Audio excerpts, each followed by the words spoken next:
자, 오늘 우리가 또 비교해서 봐야 될 말씀의 주제는 노아의 방주와 모세의 갈대상자입니다. 히브리어로 방주는 우리가 그냥 한국어로 번역할 때 이미지가 되게 강하게 박혀버리게 좀 번역한, 그래서 우리 안에 진짜 원뜻이 제대로 박히지 않은 채 우리가 그냥 그린 이미지로 각인되어 있는 그런 성경의 단어들이 굉장히 많아요. 근데 실은 이건 방주, 그러니까 뭔가 배처럼 느껴지만 실은 배라기보다는 그냥 박스라고 보는 게 좋아요. 궤. 이것이 히브리어로 테바라고 불리우는데요. 테바. 성경에 28번 나오는데 노아의 방주에서만 26번이 나오고요. 또 이제 출애굽기 2장에 가면 그 유명한 갈대상자, 그 똑같은 단어예요. 그러니까 우리는 갈대상자, 이건 방주 막 이렇게 부르지만 실은 똑같은 단어로 쓰여 있습니다. 그래서 28번 중에 26번은 우리가 잘 알고 있는 노아의 방주고요. 그리고 2번은 이 출애굽기 2장에 나오는 모세의 갈대상자가 바로 똑같은 단어 테바입니다. 그러니까 굉장히 시대는 달리하고 있지만 이 테바, 방주와 갈대상자는 굉장히 친밀하고요. 굉장히 평행 이론처럼 상관관계가 있더라는 거예요. 둘 다 물에서 건짐을 받는 도구와 통로로 사용되었다는 것. 그리고 노아의 시대도 마찬가지고 모세의 시대도 마찬가지고 뭔가 새로운 구속사에 엄청난 역사적 변환기와 새로운 시대를 여는 그 통로와 현관문처럼 사용된 게 바로 이 테바, 방주와 갈대 상자라는 것입니다. 오늘 이 말씀 가운데 우리가 어떤 교훈을 좀 받아야 될까요? 우리 인생이 다시 리부팅되고 정말 새로운, 우리 개인적으로 보아도 우리 구속의 큰 역사 외에도 내 개인사를 보아도 내 인간적 인생의 개인 역사로 봐도 새로운 시대가 도래하고 회복이 시작되고 축복과 대반전의 축복이 여러분 시작되는 그 바로 그때 어떻게 하면 맞이할 수 있을까에 대해서 오늘도 말씀을 전할까 하는데요. 여러분 오늘 말씀의 제목 가운데 여러분 좀 주제가 들어가 있어요. 뭐라고요? 부담스럽고 구체적인 명령에 집중하라. 자, 원래 말씀의 주제를 그냥 전달하려면 이렇게 해도 돼요. 하나님의 말씀에 집중하라. 근데 오늘 이 말씀을요, 저는 굉장히 여러분이 듣기 버겁게 풀어냈어요. 여기 3가지 키워드가 있는데 첫 번째 부담스럽고, 두 번째 구체적이고, 또 말씀이 아니라 뭐예요? 명령이라고 제가 일부러 바꿔봤어요. 자, 하나님의 말씀에 순종하세요. 굉장히 원론적입니다. 되게 부드럽습니다. 누구도 그 가슴에 뭐 튕겨낼 그런 이유와 계기가 없습니다. 그런데 이렇게 전하면 또 힘들어요. 여러분, 어떤 데 성도들이 막 전 떠나가고 힘들어하면서 이런 얘기를 해요. 목사님 말씀은 너무 세대. 그럼 센 게 뭐냐? 원론적이지 않다는 거예요. 여러분 서로 사랑하십시오. 그러면 누구도 노 하지 않아요. 근데 구체적으로 들어가잖아? 그럼 그게 부딪히는 거야. 그냥 우리가 사랑하라고 하면 아멘, 좋아요. 다 원론적인 설교에는 제가 제일 싫어하는 설교가 이 원론적인 설교예요. 적용점이 없고 뜬구름 잡는 같은 이야기. 서로 사랑하는데 누가 반대하겠어요? 그런데 이거예요. 도둑놈들도 죄인들도 지가 사랑할 만한 사람은 사랑하더라. 진짜 사랑은 그런 것이 아니라 원수도 사랑해야 된다. 뭐 이렇게 구체적으로 들어가면 이게 제 주장이 아니라 하나님의 말씀이거든요. 이걸 구체적으로 풀어내면 싫어하는 거예요. 여러분 실은 센 게 아니라, 제 말씀은 우리 교회 선포된 강단의 말씀은 센 게 아니라 원론적이지 않고 구체적이다 표현해 주시면 훨씬 더 여러분 표현력이 좋은 것 같아. 구체적인 거예요. 구체적일 때 적용점이 있고요. 구체적일 때 여러분 능력이 있어요. 뭉뚱거리면 여러분 이런 걸로 옆구리를 찌르면 아프겠어요? 그런데 송곳으로 찌르면 빵꾸가 나고 아프죠. 여러분 더 얇아 보이고 작아 보이지만 강력함은 송곳에 있다고. 뭔가 집중되고 구체적이고 세밀한 것은 여러분 뚫는 힘이 있고 박살내는 힘이 있고 변화시키는 힘이 있지만 뭉뚱그린 그런 말씀에는 절대 여러분 힘이 없고 능력이 없어요. 다만 아프지만 않을 뿐이지. 오늘도 우리에게 하나님께서 어떤 때는 되게 부담스럽고, 좀 부담스러워, 또 굉장히 디테일하게 구체적인 어떤 권유나 권면이나 청유가 아니라 명령을 내리실 때가 있어요. 여러분 어떤 때는 여러분 그냥 말씀에 순종하십시오 이런 게 아니라 되게 구체적으로 디테일한 우리 가정과 내 인생에 어떤 명령을 하달하실 때가 있어요. 그런데 여러분 진짜 축복받고 여러분 회복되고 승리하고 뭔가 변화되고 성장하고 성숙한 인생들은 이 말씀을 잘 들어야 돼요. 여러분 어떨 때 나에게 되게 하달되는 이건 청유가 아니라 권유가 아니라 권면이 아니라 뭔가 명령으로서 부담스럽고 구체적인 말씀을 주실 때가 있어요. 이때가 기회예요. 회복의 기회고 새로운 시대가 열려지고 여러분 역사적인 뿐만 아니라 시대적인 그런 의미뿐만 아니라 개인적인 인생 가운데도 새 시대가 열리고 그리고 새로운 인생이 시작되고 내 인생의 역전과 반전이 시작할 때 하나님께서는 꼭 이런 말씀을 주시더라는 거예요. 자, 오늘 먼저 방주 구원의 방주 노아의 방주 태발을 한번 봅시다. 얼마나 구체적이고 부담스러운 말씀이에요. 자, 재료도 식양도 사이즈 정확하게 지정해 주신 너 안전하게 니네 가족 태울 만한 한번 배를 한번 만들어 봐라 이게 아니라 아주 사이즈 식양 거기 들어갈 재료와 모든 구조들을 정확하게 여러분 이렇게 우리에게 설명해 주면서 꼭 이렇게 만들으래요. 이런 적이 또 있었죠. 구체적인 부담스러운 어떨 때 또 이렇게 하셨어요? 성막을 만들라고 명령하실 때도 굳이 아무거나 만들면 안 되고 정확한 재료와 또 모든 식양과 사이즈를 정확하게 알려주신 거예요. 여러분 이럴 때 잘 들어야 돼. 이거 대충 하면 안 된다고. 새 시대가 열린다니까요. 새로운 시대가 도래하고 내 영적 상태가 완전히 다른 차원으로 다른 수준으로 옮겨질 때 이런 말씀을 주시는 거예요. 오늘 말씀도 보세요. 자, 고페르나무를 쓰래. 고페르나무. 고페르나무가 뭐예요? 저렇게 자신있게 얘기하시는 분은 보신 분인지 모르겠어요. 근데 성경한테 딱 한 번만 나와요. 딱 한 번. 그래서 이 나무가 어떤 나무인지 몰라요. 근데 그냥 어느 날부터 목사님들이 그냥 잣나무. 그러니까 이제 성도들도 이제 잣나무야, 그냥. 여러분, 근데 잣나무, 삼나무, 뭔가 송진이 있고 방수에 능한 나무라고 추측하다 보니까 나무 전문가들이 이런 나무일 것이다, 뭐라고 얘기하지만 실은 뭔지 몰라요. 하여튼 고페르가 딱 한 번 나와요. 고페르 나무로만 해야 돼. 그리고 또 사이즈도 정확히 어떻게 보래? 자, 15절 보니까 길이가 300규빗, 너비가 50규빗, 높이는 30규빗. 그리고 창문을 하나 내는데 위에서부터 한 규빗 아래 하나만 이렇게 한 규빗에 내고 문은 옆으로 내고 상중하 3층으로 내고 굉장히 좀 복잡하죠. 여러분 그죠? 그리고 그 안팎에 다 역청을 바르고 뭔가 이렇게 구체적이고 부담스러워요. 너무 사이즈도 크고 너무 부담스럽고 모든 것을 정해 주시고 여러분 하나님께서 디테일하게 명령하신 이거는 그냥 이렇게 한번 해볼래? 할 수 있거든. 너 고페르나무 좀 쓰면 안 되겠어? 아니 안 되면 할 수 없고 이런 게 아니라 고페르나무만 써. 무조건 길이는 300규빗으로 해. 나무가 모자라면 300규빗이면 내 마음은 딱 좋겠지만 한 200규빗 이상만 좀 해줘. 이런 것도 아니에요. 권유, 부탁, 청유가 아니라 명령의 명령. 그래서 마지막 말씀 보니까 22절 노아가 그와 같이 하여 하나님이 자기에게 어떻게 하신 거? 보세요. 이건 부탁하신 게 아니에요. 명령하신 거지. 여러분 부탁과 명령은 달라요. 하나님이 여러분에게 명령하실 때 있잖아요. 무조건 들으셔야 돼. 명령은 선택의 여지가 있는 게 아니에요. 여러분 뭔가 타협의 여지가 있는 것이 절대 아니라는 거예요. 명령은 그대로 준행해야 되는 거예요. 믿습니까? 명령은 원래 그런 거예요. 근데 어느 순간 우리는 명령에 대해서 임의로 내가 뭔가 타협점을 두고요. 내가 어느 정도 이렇게 뭔가 대체할 수 있는 혹은 뭔가 유두리를 내 스스로 융통성을 두면서 어느 정도 것 하고 있다는 거예요. 존 비비어가 얘기한 것처럼 순종이라는 책에서 99.9%의 순종은 절대 순종이 아니다. 이런 명령은 명령대로 하달된 대로 준행돼야 그게 명령인 거예요. 그런데 오늘 보세요. 노아 입장에서는 부담스럽고 버겁잖아. 근데 하나님은 되게 신기한 말씀을 하세요.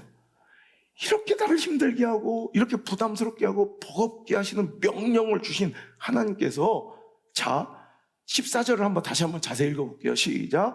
너는 고페르 나무로 방주를 만들되 그 안에 칸들을 막고 역청을 그 안팎에 칠하라. 자, 그리고 두루루루 블라블라 나오는데 오늘 이 방주를 만드는 걸 명령하시는데 나의 영광과 영화로움을 위하여 만들라는 게 아니에요. 뭐요? 너를 위하여. 하나님이 나를 살려주시려고, 나를 회복시켜 주시려고, 건져 주시려고, 구원해 주시려고 하나님은 그 말씀을 열어 당신의 귀에 들리게 하시는 거예요. 제가 여러분 매주 집회 가면서 3,000교회 이상 집회하면서 수많은 기적들을 보죠. 제가 목회 22년 하면서 담임 목회하면서 얼마나 많은 기적들을 봤어요.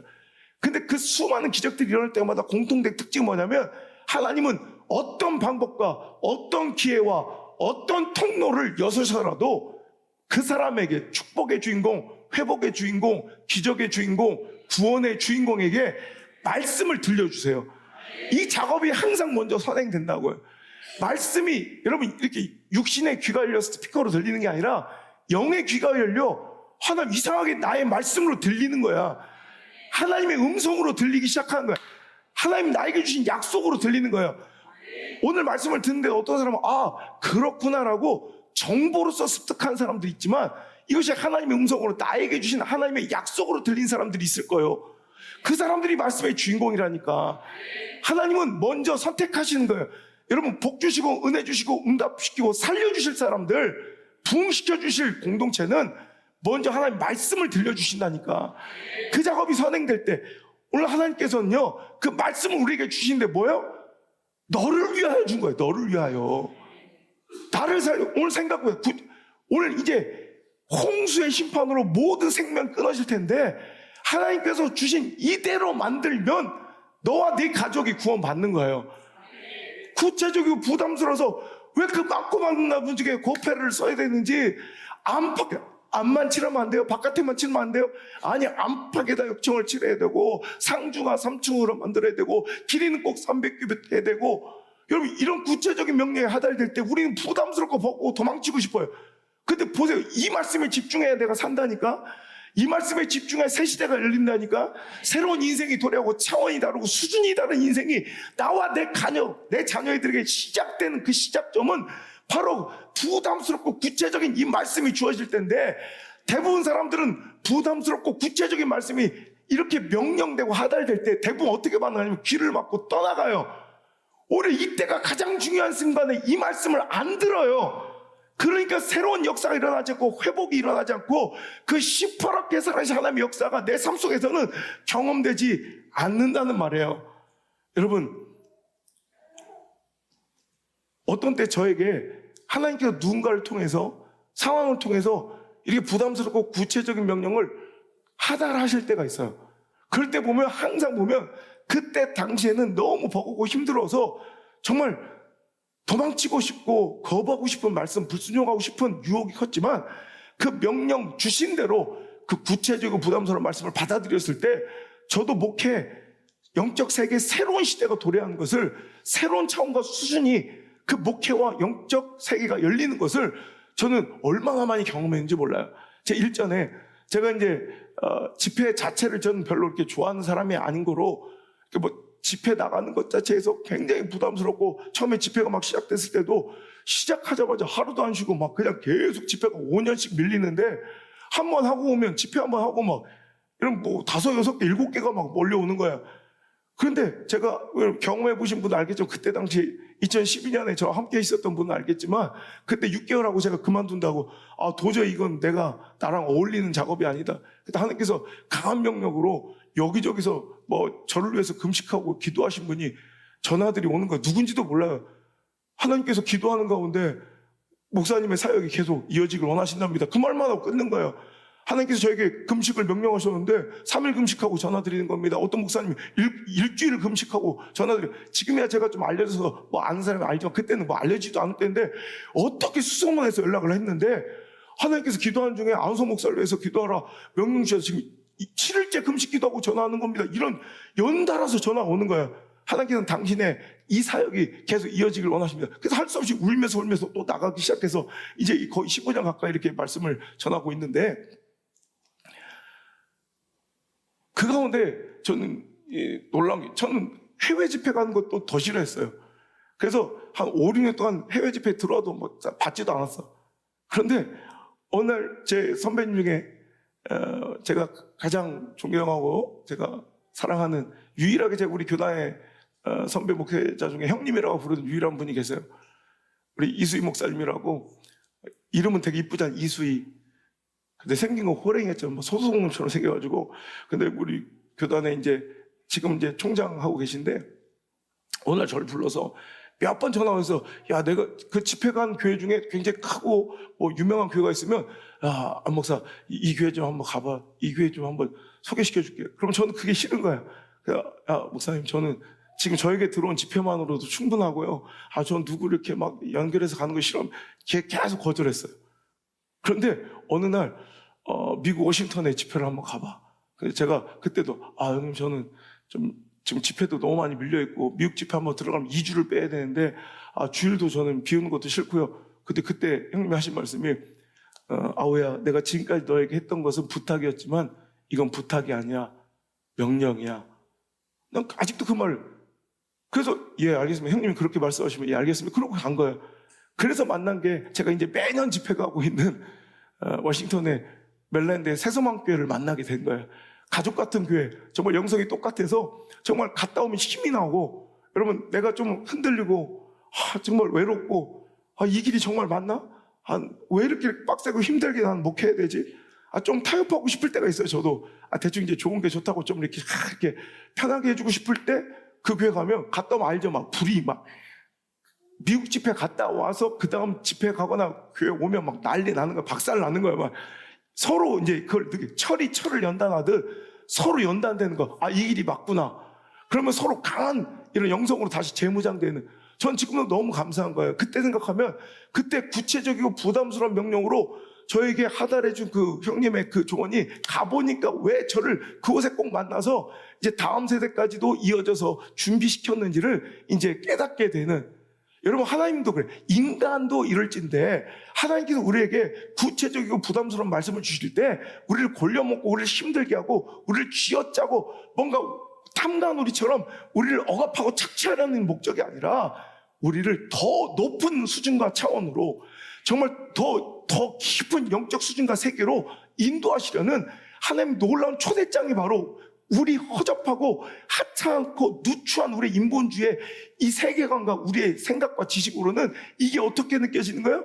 너무 부담스럽고 구체적인 명령처럼 느껴질 거라는 거예요. 하지만 여러분, 그래서 하나님의 수준 높고 차원이 다르신, 마치 땅의 하늘보다 높음처럼 우리 생각과 우리 길과는 완전히 차원이 다르신 하나님께서 우리에게 이해되지 않는 구체적이고 납득되지 않고 설명되지 않는 정말 부담스러운 말씀을 주실 때 그 말씀에 집중해야 살아요. 그 말씀에 집중하고 아멘 해야 살아요. 여러분, 그게 지혜라는 거예요. 허접하게 살려면 부담스럽고 구체적인 명령에 등 돌리고 귀 막고 떠나가면 되지만, 새로운 수준과 놀라운 역전과 반전의 드라마의 주인공이 되고 싶거든, 뭔가 구체적인 말씀과 명령 주실 때 그 말을 귀담아 들으시길 바라고 심장에 새기셔서 그 말씀 따라 살아가는 거룩한 주의 백성들 되시기를 주의 이름으로 축복합니다. 자, 오늘도 보니까 너무 구체적인데요. 그 사이즈를 보니까, 식양을 보니까, 자, 네가 15절 만들 방주는 이러하니, 아예 설계 도면을 주세요. 자, 그 길이는 어떻게?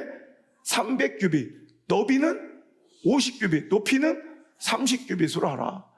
자, 그러니까 딱 내용을 보면 딱 이런 이 티슈 박스처럼 딱 이런 거예요. 이렇게 박스에 박스. 영어로 아크라고 해요. 아크. 테바. 이 테바는 이 길이가 몇 규빗? 300규빗. 요 너비가 50규빗. 요 높이가 30규빗으로 하라는 거예요. 이런 박스가 그냥 떠다니는 거예요. 여러분 보세요. 길이가 300, 너비가 50, 높이가 30. 자, 50cm로만 가정하면 이게 이 300이면 355, 150m고요. 이 너비가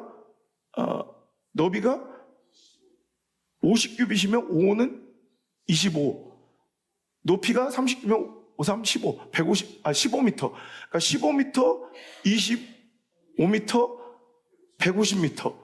뭐 이 정도의 박스 형태의 그냥 어떤 괴예요, 괴. 그죠? 이해가 되시죠? 자, 그런데 놀라운 것은요, 우리 조선공학 전공한 친구도 있지만 조선공학에서 가장 안전한 배의 구조가 어떤 것일까를 연구했어요. 그래서 그 구조를 살펴볼 때 길이와 넓이와 높이가 어떤 비율일 때 가장 안전할까를 알아낸 황금 비율이 있어요. 그 비율이 바로 최종의 높이, 길이가 높이의 10배일 때, 그리고 길이가 넓이의 6배일 때 가장 안전하다는, 이 가장 안전한 구조라는 것을 여러분 조선공학에서 발견한 때가 1846년이에요. 1846년이 돼서야 인류가 조선공학자들이 발견해낸 배의 가장 안전한 구조가 이 길이가 높이의 몇 배? 10배. 그리고 이 길이가 이 넓이의 6배. 자, 보세요. 자, 길이가 몇 규빗이었어? 300규빗. 그리고 이 높이가 30규빗. 길이가 높이의 10배. 그리고 이 길이 300규빗, 넓이가 50규빗, 길이가 너비의 6배일 때 가장 안전한 배 구조예요. 이건 제가 하는 말이 아니라 조선공학, 너 배웠냐? 조선공학에서 이걸 알아낸 게 온 인류가 머리통을 싸매고 알아낸 게 1846년이야. 그래서 이 방주의 사이즈와 식양이 조선공학에서 볼 때 가장 안전한 배 구조예요. 컨테이너선 같이. 그래서 이걸 조선공학에서 실험을 해봤어요. 노아의 방주를. 그랬더니 무려 파고가, 이 파도의 높이가 30에서 40m까지 견뎌내는 거예요. 여러분, 이 배예요. 배가 견딜 수 있는 파도의 높이 최대치가 30m에 40m예요. 그 이상의 파도가 일지 않거든. 우리 2020년이었던 거, 2020년 세계 기상기구에서 세계에서 가장 높은 파도, 세계에서 가장 높은 파도를 관측했는데 그게 바로 29.1m예요. 그러니까 그 이상의 파도는 잘 불지 않는데요. 뭐 쓰나미가 불어도. 그러니까 29.1m, 30m면 아파트 10층 높이에요. 끼케야 13층, 15층 이상의 높이, 40m밖에 불지 않는데, 구조상. 그런데 이 방주가 그 40m의 파도에도 안전하다는 것이 입증되고 검증됐어요. 너를 위하여. 너를 위하여.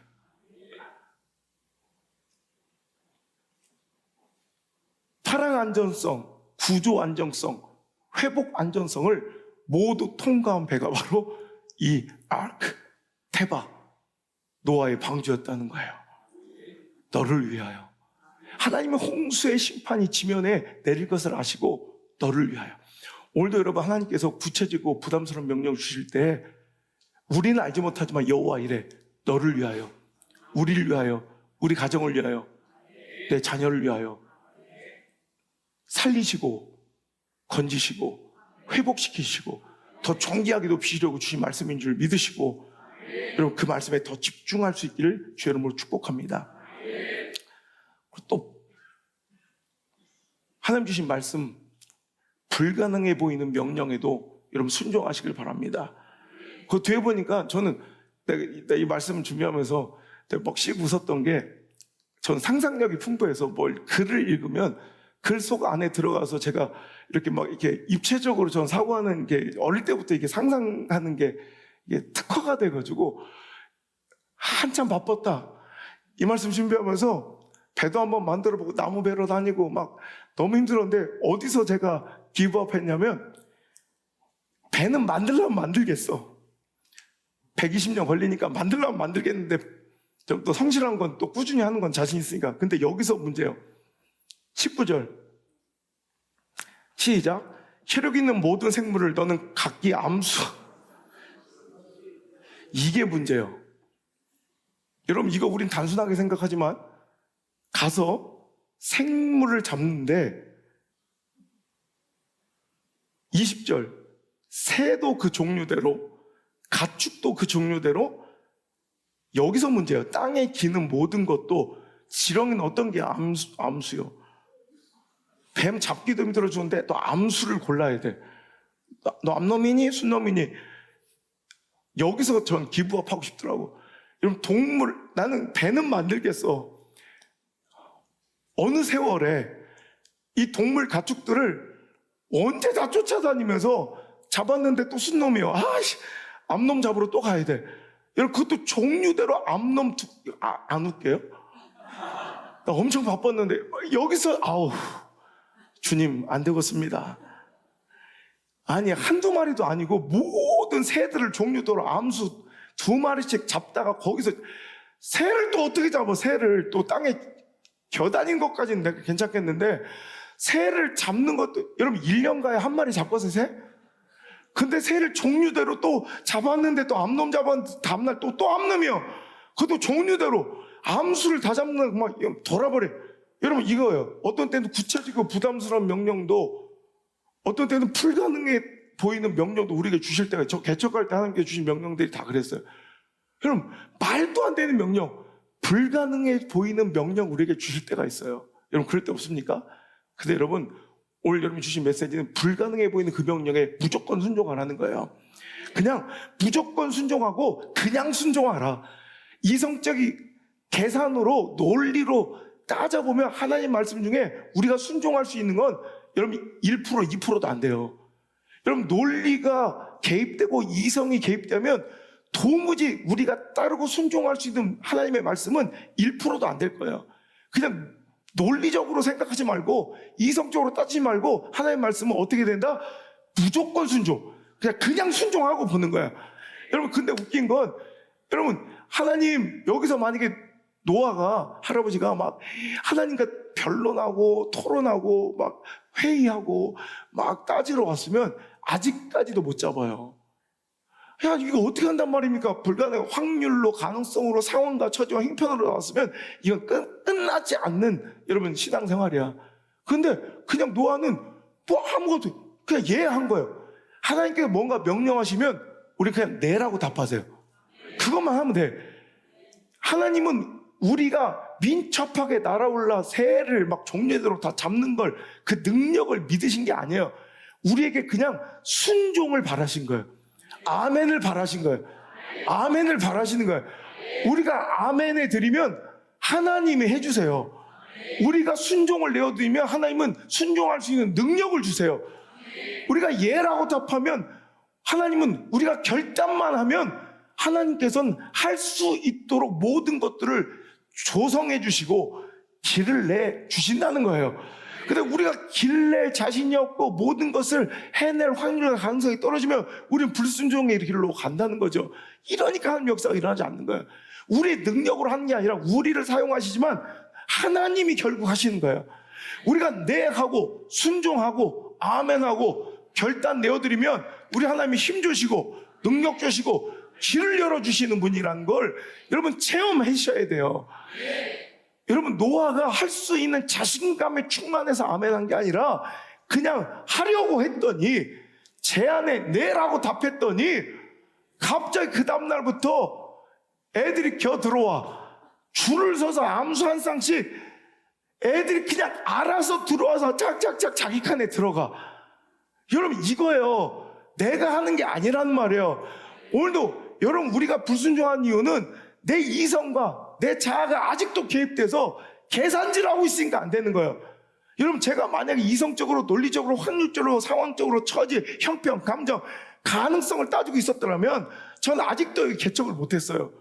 그래서 하나님 주신 그 불가능해 보이는 시대를 깨우고 한국교회 희망의 불씨가 되고 여러분 내 백성들을 위로하고 교단주의 벽을 허물고 여러분 뭐 수만 명에게 말씀을 이 시골에서 뭐 어떻게 수만 명이 이 말씀에 영향력을 끼칠 수 있단 말이에요. 말도 안 됐어요. 여러분 그때 이런 유튜브 시대가 올지 제가 이렇게 전 세계 전국 방방곡곡을 다니며 말씀을 전하게 될지 알지 못하니까 말이 안 되고 불가능해 보이지 내가 연약하고 나한테 불가능이지 우리 하나님께서는 충분하시고 우리 하나님께는 아무것도 아닌 거라는 거예요. 그러니까 우리가 해드릴 건 여러분 아멘이에요. 하나님의 제안에 네라고 답하고 하나님의 명령에 아멘으로 답하면 순종 내어드리면 힘주시고 결단 드리면 길 주시는 하나님, 그 하나님을 만나시길 주의 이름으로 축복합니다. 자, 이제 갈대상자로 와볼게요. 자, 똑같은 테바예요. 구원의 방주도 히브리어 똑같은 테바고, 모세가 살아났던 나일강에 띄어졌던 그 갈대상자, 출애굽기 2장에 나온 그 갈대상자도 우리가 그냥 갈대상자로 부르지 그냥 테바예요. 테바, 히브리 원문에는. 자, 오늘도 이 테바에 모세가 이제 담겨져서 한번 그가 그 생명을 보존하는 것이 한 사람의 생명이 아니라 야곱의 70인 가족이 인큐베이팅 돼가지고 이제 12지파로 나누는 이스라엘 민족을 살리는 그 시작점이 그냥 모세 한 사람을 건져진 게 아니라 여러분 인류의 태동처럼 노아의 방주가 인류의 생명을 여러분 태동시키는 인큐베이터 역할을 해가지고 이제 거기서 나온 그 모든 셈과 함과 야벳의 그 족속들이 10장 가보면 이제 다 이렇게 세보면 70 족속 정도로 이제 언어와 나라와 민족이 나뉘어요. 그런데 똑같이 이제 출애굽기로 오면 이제 야곱의 70인의 가족이 이제 인큐베이터 같은 이 애굽 땅으로 들어와 확산되고 번져날 그 시대적 사명을 띈 모세가 건줌을 받는, 물에서 또 건줌을 받는 그 역사적인 새 시대의 도래도 바로 테바에서 시작되는 거예요. 자, 한번 읽어볼게요. 출애굽기 2장 1절부터 자 6절까지 출애굽기 2장 가까이 있으니까 한번 찾아봅시다. 자, 2장 1절부터 6절. 자, 읽겠습니다. 시작.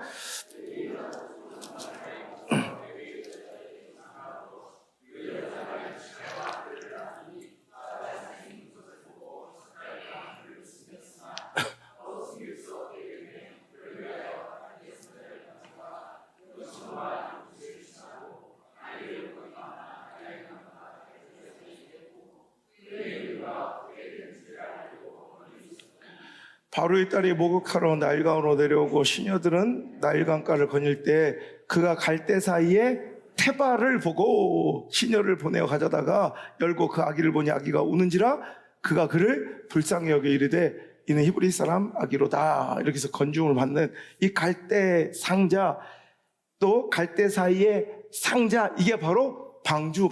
그냥 우리가 그냥 읽을 때는 각기 완전히 전혀 무관한 단어로 읽겠지만 똑같은 단어예요. 테바. 여러분, 이 테바에도 여러분 똑같이 이제 작용되는 이 방주의 원리가 있어요. 여러분 아까도 얘기했지만 방주, 이게 배라고 보기에는 되게 웃긴 게요. 이게 배로서의 역할을 감당하지 못한다는 이유가 배에 반드시 있어야 될 두 가지가 없어요. 방주에는 배에는 반드시 들어야 될 두 가지가 없어요. 뭐가 없을까요? 첫 번째 동력장치가 없고 두 번째 조향장치가 없어요. 또 이렇게 얘기하니까 또 못 알아들어. 노가 없어요. 모터가 없어요. 돛이 없어요. 그리고 조향장치 키, 핸들이 없다는 거예요. 배로서 배 역할을 감당하려면 뭐가 있어야 된다? 동력장치와 조향장치. 뭔가 바람을 이용하든 노로 사람이 짓든 모터가 돌아가든 얘를 움직일 수 있는 동력장치가 되고 방향을 바꿀 조향장치가 있어야 되는데 이 노아의 방주에는 여러분 조향장치와 동력장치가 없어서 그가 할 수 있는 유일한 역할은 뭐예요? 기능은 떠 있는 거예요. 갈대상자도 마찬가지예요. 갈대상자 이 테바에도 조향장치, 동력장치가 없이 그냥 생명만 담아서 나일강에 떠 있는 것밖에 못해. 그런데 내 힘으로 의지로 나가지 않고 내가 원하는 방향으로 인생을 핸들링하지 않아도 가장 좋은 곳으로 흘러가 이집트의 공주의 품에 안기더라. 내가 힘써 노를 젓지 않고 내가 애써 방향을 찾지 않아도 노아의 방주는 때가 이르면 정확하게 하나님 명하신 그 산 위에 정착하더라. 이게 가장 안전하더라. 내 영혼이 그곳에 담길 때가 내 의지와 내 힘과 노력으로 사는 것보다 훨씬 더 안전하더라. 여러분 인생의 핸들을 하나님께 맡기시길 바랍니다. 이제 좀 그만 발버둥 치고 하나님께 좀 맡기는 인생 되시길 바랍니다. 마치 물 흐르듯이 그냥 물 흐르듯이 떠 있었더니 가장 좋은 곳으로 가고 여호와 일에 하나님의 계획 가운데로 인도되어지는 그 멋진 인생을 한번 경험해 보세요. 사람이 여러분 뭔가 계획하고 스케줄 짠 것보다 가장 완벽하고 멋진 곳으로 20년 동안 떠 있다 보니까 가장 행복하게 인도해 주시더라. 근데 나머지 목회가 몇 년 될지 모르겠지만 저는 그때도 떠만 있을 겁니다. 여러분 떠 있는 인생 되십시오. 막 억지로 가지 말고. 여러분 음주운전 하면 안 되잖아. 음주운전 위험하잖아요. 음주운전만큼 위험한 우리 인생의 운전이 뭐냐면 자아운전, 에고. 내 자아로 핸들 잡고 교만운전. 내가 할 수 있다 착각하며 운전하는 게 이 교만운전과 이 자아, 에고의 운전은 음주운전만큼 힘든 무섭고 두려운 우리 인생의 핸들링이라는 거예요. 오늘도 여러분 갈대상자, 테바, 오늘도 노아의 방주, 테바 그냥 하나님께 내어 맡기고 떠있기만 했더니 내 인생의 가장 선한 길로 가장 좋은 길로 인도하시는 우리 하나님의 역사를 만났던 것처럼 여러분 올 한 해 남은 인생도요 이제 떠 있었으면 좋겠어요. 그만 발버둥치고 좀 하나님께서 인도하신 대로 좀 이끌려갈 수 있는 멋진 인생들 되었으면 좋겠습니다. 요셉의 인생도 그래요. 그가 뭐 애써서 뭐 찾아다니고 막 줄 서고 정치질하고 뭐 어디서 학위 따고 그랬습니까? 오히려 막 고난처럼 보이고 환난처럼 보이고 떠밀리고 막 뭔가 당하는 것처럼 보였지만 여호와 이래 그 하나님께서 예비하신 가장 좋은 자리 대제국 이집트의 총리에 앉으신 건 그가 학위를 따고 스펙을 따서가 아니에요.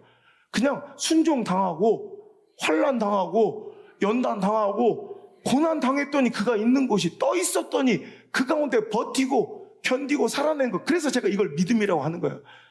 뭔가 내가 애간장을 태우면서 막 아둥바둥 버티라는 게 아니라 그냥 버틴다는 게 견딘다는 게 살아나는데 에무나 이 믿음이란 건 떠 있는 거예요.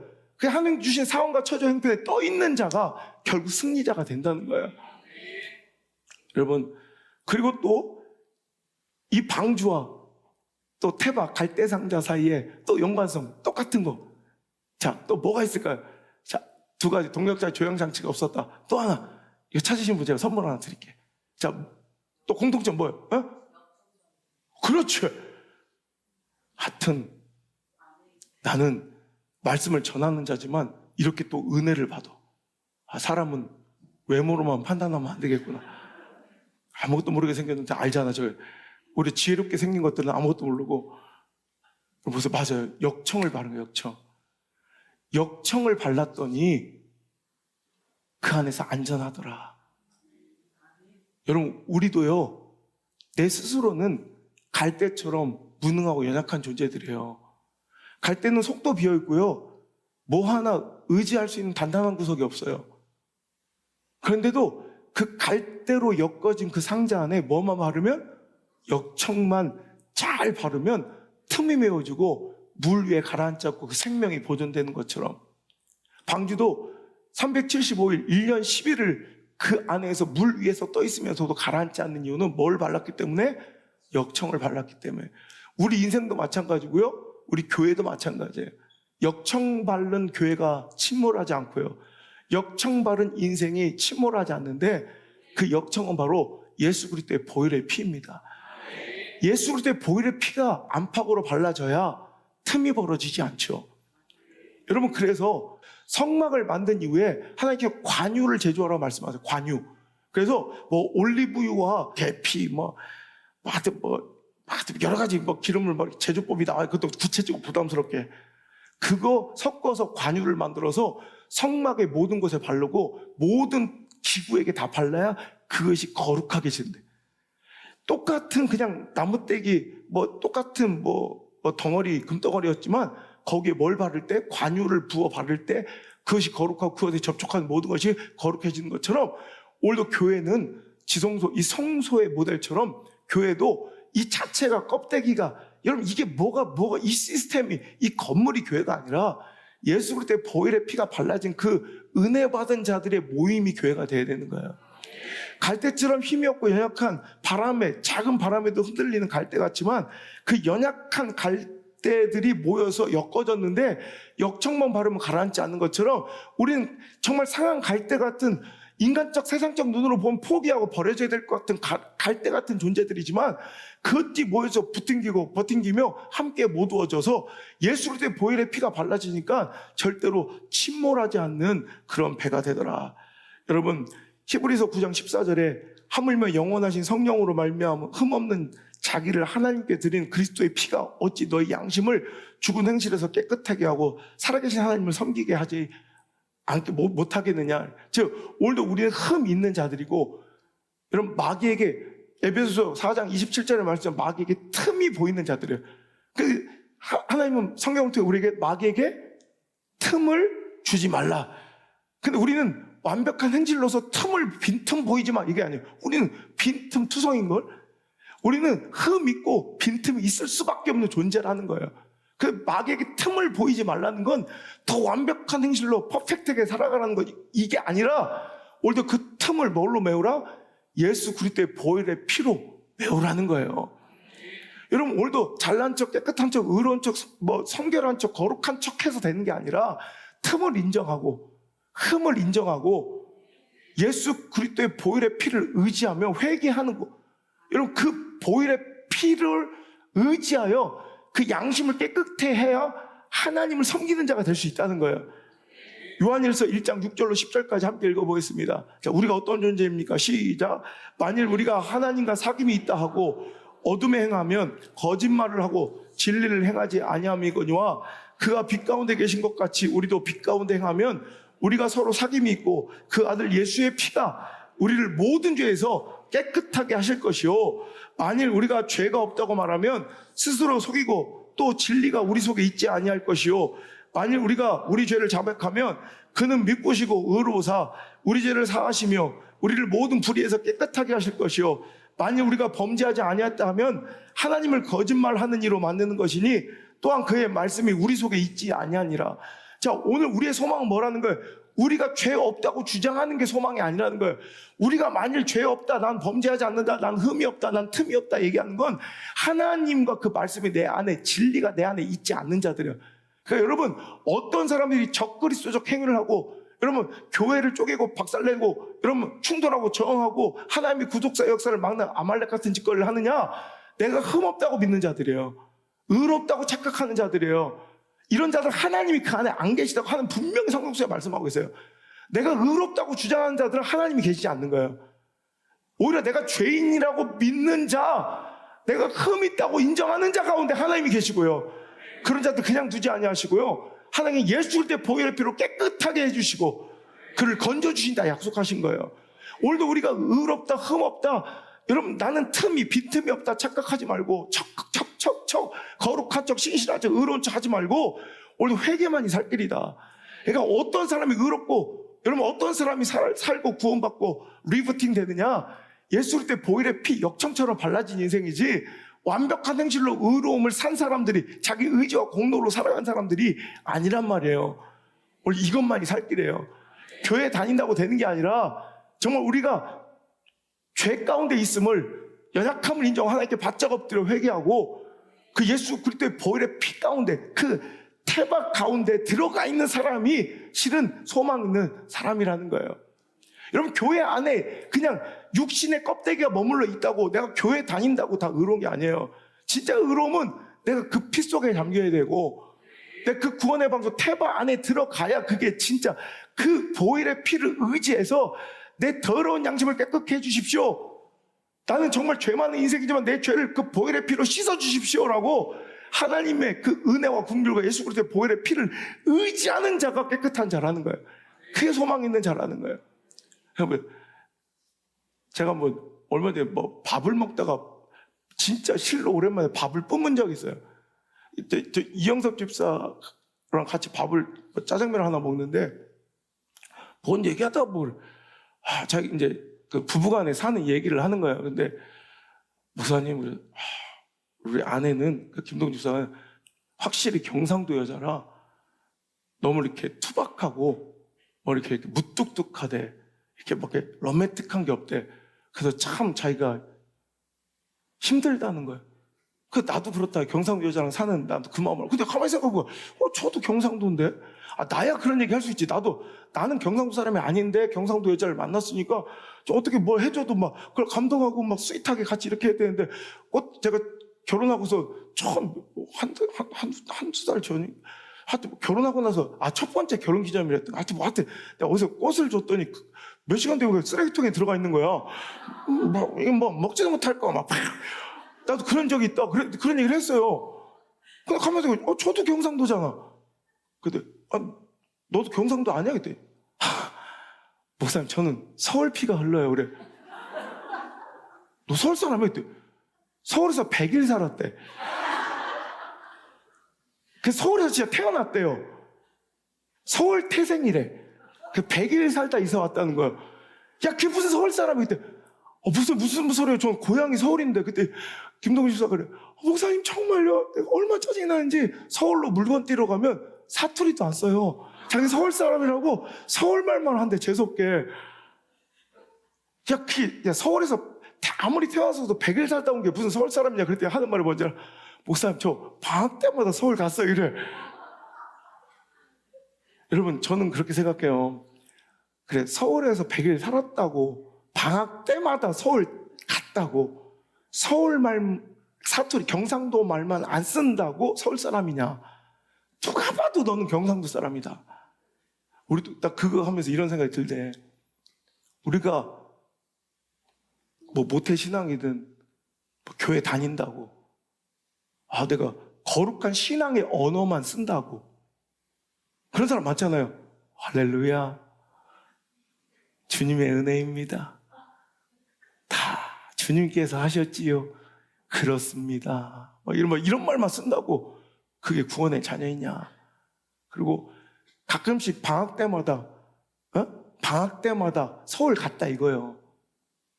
우리 주일마다 교회 간다 이거예요. 그럼 다 주님의 백성이냐? 아닐 수 있다는 거예요. 저거 보면서 내가 크게 느꼈네. 그 보혈의 피 안에 담겨지고 태바 그 안에 담겨져야 진짜 구원의 백성이라는 거예요. 지금은 뭐 사퇴했지만 이번 얼마 대통령 선거에 나온다고 준비했던 한 분의 아내가 무속과 뭔가 이런 점술에 빠져있는 그런 사람이라는 주장이 제기되자 그 측근들이 올린 영상 자료를 보고 제가 얼마나 웃었는지, 부인이 무속에 빠져있고 점술에 빠져있고 무당 찾아다닌다고 그러면 아닙니다. 이 사람이 신앙이 이렇고 이 사람은 뭐 교회 권사고 이 사람 이런 얘기가 되는데 웃기지만 이 사람 사대조 할아버지가 어떤 분인지 아세요? 이 사람 할아버지가 어떤 분인지 아세요? 이 사람 아빠가 어떤 사람들?